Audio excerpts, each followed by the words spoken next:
Hey everybody, welcome back to Equinox Studios Art Walk. I'm here with Kay. Hi. We're gonna see some awesome art, talk to some cool people. It's the December Art Walk and there aren't very many people here, but we do have blue sparkly lights, so it feels like home. You did bring the sparkle. The least we could do. Absolutely. Who are we seeing first? All right.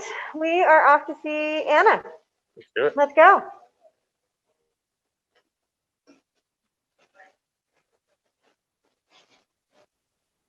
Hi, Anna. Hey, thank you, thank you. Better now than to wait for the microphone before I jump in. Yeah, we've got you all trained. All right, cool. Can you hear me okay? I can hear you Well, loud welcome and back. clear. Great. Awesome. Welcome back. Yeah, Thank you. So excited you guys are here during some daylight because it always helps with glass. Yeah.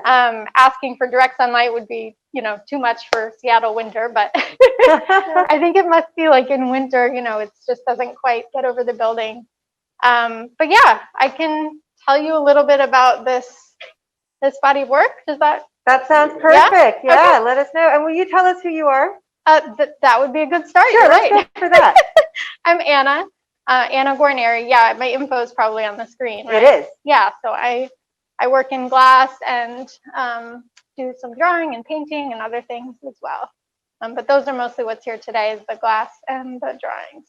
Great. Yeah. So this body of work, I'm calling it stacked for visually obvious reasons, but also I'm also interested in the sort of other meanings of stacked. I've been thinking about that, especially this year. Like odds are stacked, juries are stacked. Right. So it felt like a sort of appropriate for a body of work that's made in 2020. Yeah, and it's I continue to play with abstract forms and colors, and some of the work has kind of references but that are ambiguous. So they kind of look like they might be of something, but what that is isn't always clear. Right. And I found that I tend to be kind of drawn to that kind of work. At least it keeps me interested, that ambiguity of subject matter. And my background is I did more sort of figurative work, so that's probably coming into play, even though these are abstract pieces as well.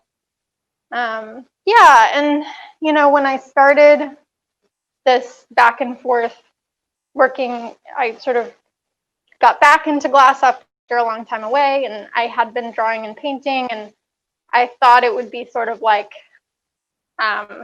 the painting and drawing were studies for the glass pieces. Right. And it's ended up being some of that, but also some true back and forth, like dialogue between the mediums. Like I'll, in some cases, make a glass piece first and then draw or paint from it, which I didn't expect, which is cool. I think because glass is such a sort of changing, luminous medium, the pieces are always changing in different lights. And I trying to sort of capture that in paint or draw from sort of inspiration from that, I think is an ongoing challenge. I bet. In a good way. Sure. So that's the bulk of what this stuff is about. So are all of the pieces, the glass here and the things that workers are showing on your wall, all part of the stacked series? Yeah, pretty much.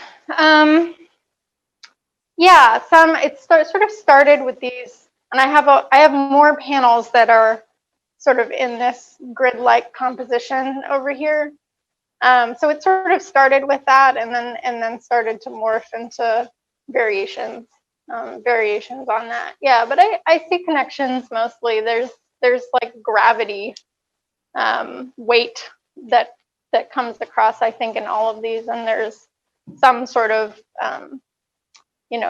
sense of shapes, sitting or overlapping each other. That's a kind of common thread, I guess. How long does it take you to either paint a piece or do a piece of glass? I'm sure they're vastly different, but Yeah. what's your rough? Oh my gosh, I don't even know. Like some, I'll just, I mean, this is probably true for so many people. Like some just happen, just like sort of pour out in a few hours, and others I like return to again and again and again. So some of these works are like, they still might be works in progress. I keep making changes, and that's kind of why I keep things up on the wall. The glass has been more of a technical challenge, as I've really been interested in making work that's on stands. Right. So these, Oh yeah, that's these I'm casting concrete, which is, has its technical aspects, I guess. I'm not consistent yet in doing that well. And experimenting with how to position the glass and also the proportions. I've considered different treatments that I'll keep experimenting with, like putting wax on the concrete or even painting it, maybe using encaustic, sort of pigmented wax to do that. Yeah, so so those are pretty time consuming right now, but hopefully once I get into more of a routine, and work out some of that technical stuff, I think I'll be able to be a little more efficient with them. And are you creating the glass? Like, are you coloring the glass? Are you? Oh, good question. Yeah. So no, I'm using glass that I buy as mostly as scraps from people who are doing bigger projects. Mm-hmm. So there's various stained glass shops in our region. We're lucky to have multiple. And the glass sources vary hugely. There's, a bunch of different makers. Some local, like it's awesome here in Seattle. I think we have the last hand-blown sheet glass company in the U.S. is Fremont. So that's super cool. I'm lucky enough to find some of their scraps at retail stores, that kind of thing. Right. And I've had a couple opportunities to buy like glass from estate sales. Oh wow. Glass is like stained glass, I guess, was really popular in the 70s, and a lot of the makers have gone out of business. So there's a lot of I'm sort of geeking out on a lot of vintage glass recently. So there's certain pieces where I'm like, oh, but that has that piece that I'll never get again because it was discontinued or it's from the 70s or whatever. Right. So that makes each of these pieces pretty special because a lot of the glass is not currently manufactured or because it's scrap glass, I've tried to source some and I can't find what it is again. So each piece is unique, very unique. The colors are beautiful. Thank you. Really vibrant. I'm not a brown girl. Brown's not my thing, but let's swoop my camera over here. I love the color compositions of this piece. It's so autumnal and I just like that word as well. Thank you. But bravo, you made me like brown. Oh, well, thanks. I'm so glad. It's another fun, challenging thing about working with scrap glasses. Recently there was a really big project that someone did with all these neutrals and browns. And so I had all these small pieces and I was like, this is so not my palette. But it's nice to be sort of forced once in a while to make use of colors that you maybe wouldn't gravitate towards normally, right? Right. I don't think I'm a brown person. but it's it's cool to have that as a challenge and try to make work that's still visually interesting. Whew, someone's at the front door. Yeah, here we're going to trade you places here so you can grab these guys again too. So is your work for sale? Or if people are looking for commissions or in any way want to throw you money for something? yeah. I mean, money's great. So the standing pieces, I've had luck recently selling them to shipping them. So that's an option, which is a challenge for the bigger pieces to ship the panels. Sure. But I can sell those regionally, and eventually I'll figure out a good method for shipping. But these small guys I've been sending to folks, and they're for sale. If folks are interested in the watercolors and other things, my website has some work on it. I have other small pieces that are sort of little, paintings that are more affordable. So yeah, certainly open to inquiries. I don't tend to make like sun catchers, like, sort of hanging pieces, but you can see there's just a few Couple here that are sort of more affordable options if you're looking for, gifts for the holidays, that kind of thing. Right. Yeah. That's fantastic. I'm so excited to see all this up, and I'm so happy we got here in the day and in the sunlight. It really does make a difference. Yeah. Well, thank you. colors. Thanks for making time for it. Ah, I'll hope to put more work up in the hallway. Right now, there's just a set of small paintings that you all have probably seen before, but those are a pretty specific reference. They're like an aerial view self-portrait, sort of looking down at your own body, and that's referencing. There are these Paleolithic Venus figurines. Forgive me, this is like really obscure, but I promise I'm going somewhere. I'm sure you've seen them before. They're kind of like just distorted images, almost faceless, of these that were made, so long ago. And there's a theory that they're actually self-portraits, like women carving their own bodies. And I was sort of blown away by that idea. right. So that series is kind of based on, inspired by that. And you'll see they're kind of fun and celebratory, and even have elements of seeming devotional. And I would love to translate them into stained glass.